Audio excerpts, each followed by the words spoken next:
Hello everyone, welcome back to the channel. आज की इस वीडियो में हम सीखने वाले हैं लाइन एंड एंगल को बाइसेक्ट करना कंपास और पेंसिल से। किस तरीके से हम लाइन को और एंगल को बाइसेक्ट कर सकते हैं वो आज हम यहाँ करने वाले हैं। तो एंड तक वीडियो ज़रूर देखिएगा एंड अगर आपको पसंद आए तो लाइक, शेयर एंड सब्सक्राइब करना मत भूलिएगा। बाइसेक्ट लाइन एंड एंगल, ये दो डिफरेंट टॉपिक है। लाइन को बाइसेक्ट करना और एंगल को बाइसेक्ट करना। सबसे पहले ये समझते हैं बाइसेक्ट का मतलब क्या है। बाइसेक्ट का मतलब होता है, अगर हम लाइन की बात कर रहे हैं तो लाइन को बाइसेक्ट करने का मतलब ये हुआ कि उसको डिवाइड कर देना टू इक्वल पार्ट्स में। कभी भी किसी लाइन को बाइसेक्ट किया जाता है तो बाइसेक्ट करने का मतलब ये है उसको इक्वली डिवाइड कर देना दो पार्ट्स में। तो ये दो पार्ट्स में इक्वली डिवाइड हो जाएगी हमारे बाइसेक्ट करने के बाद। सेम वे में अगर हम एंगल की बात करते हैं तो एंगल का मतलब भी यही होता है, ये जितना भी एंगल है उस एंगल को बाइसेक्ट करना मतलब इक्वली डिवाइड कर देना, यानी कि उसका हाफ कर देना। तो अब वो कैसे करेंगे, सबसे पहले हम लाइन पे देखते हैं। ये मैंने एक लाइन ले ली है, इस पॉइंट से लेके इस पॉइंट तक ये एक लाइन है।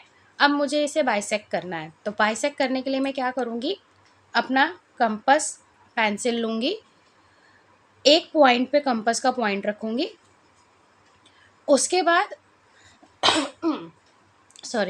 उसके बाद इस पॉइंट पे रखने के बाद अपने कंपास को इस लाइन की मेजरमेंट के हाफ से ज़्यादा ओपन करूँगी। मतलब एग्जैक्टली हमें नाप के नहीं खोलना है, सिर्फ देखना है कि ये हाफ से ज़्यादा ओपन हो जाए। तो ये हाफ से ज़्यादा ओपन हो गया है। पॉइंट पे रखना है इसे, पॉइंट पे रखने के बाद हाफ से ज़्यादा ओपन करना है। एक आर्क ऊपर की तरफ, एक आर्क नीचे की तरफ लगा देना है। सेम दूसरे पॉइंट पे रख के भी करना है, वही ओपन रहेगा। अब हम चेंज नहीं करेंगे, अब जितना ओपन था उतना ही ओपन रहेगा और दोनों तरफ पे आर्क लगा देना है। तो जिससे क्या हुआ, ये कट हो गए आर्क दोनों। अब जहाँ ये कट हुए हैं इस पॉइंट से हम इसको मिला देंगे।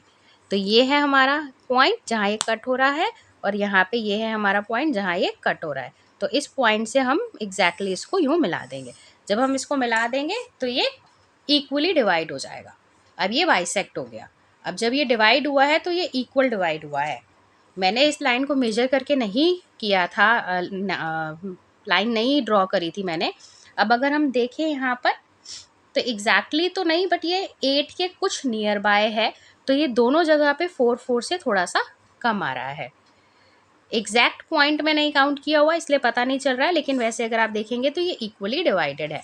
हम इसको मेजर करके लाइन खींच के भी बाइसेक्ट कर सकते हैं। अगर हमारे पास क्वेश्चन में बोला जाता है कि 8 सेंटीमीटर की लाइन को बाइसेक्ट करो, तो जब हम डिवाइड करेंगे उसे यानी बाइसेक्ट करेंगे तो दोनों तरफ पे 4 आएगा। अभी जो मेरा आ रहा है, क्योंकि मेरी पूरी लाइन 8 नहीं थी तो मेरा उसके अकॉर्डिंग ये हाफ हाफ डिवाइड हो गया है पॉइंट्स में। अब बात करते हैं एंगल की। ये हमने एक एंगल ले लिया है। इस एंगल के लिए सबसे पहले यहाँ हम एक आर्क लगा लेंगे। पॉइंट पे यहाँ पे रखेंगे हमारा कंपास पॉइंट और यहाँ एक आर्क लगा लेंगे। अब इसको बाइसेक्ट करने के लिए हम क्या करेंगे, हमारा जो ये आर्क है ना, ये वाला पूरा आर्क, इससे हाफ से ज़्यादा थोड़ा हम इसे ओपन कर लेंगे जैसे हमने लाइन के टाइम पे किया था। अब यहाँ एक आर्क लगाएंगे, दूसरी जगह पे फिर अब हम रखेंगे और फिर इस आर्क को लगाएंगे।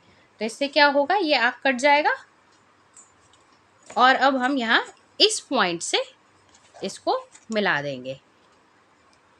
ये था हमारा पॉइंट, अब यहाँ हम इसको मिला देते हैं। तो अब क्या हुआ, ये हमारा डिवाइड हो गया, ये यानी कि हमारा हाफ हो गया। अगर फॉर एग्जांपल अगर ये हमारा एंगल जो है वो 60 डिग्री था तो ये 30 में डिवाइड हो गया है।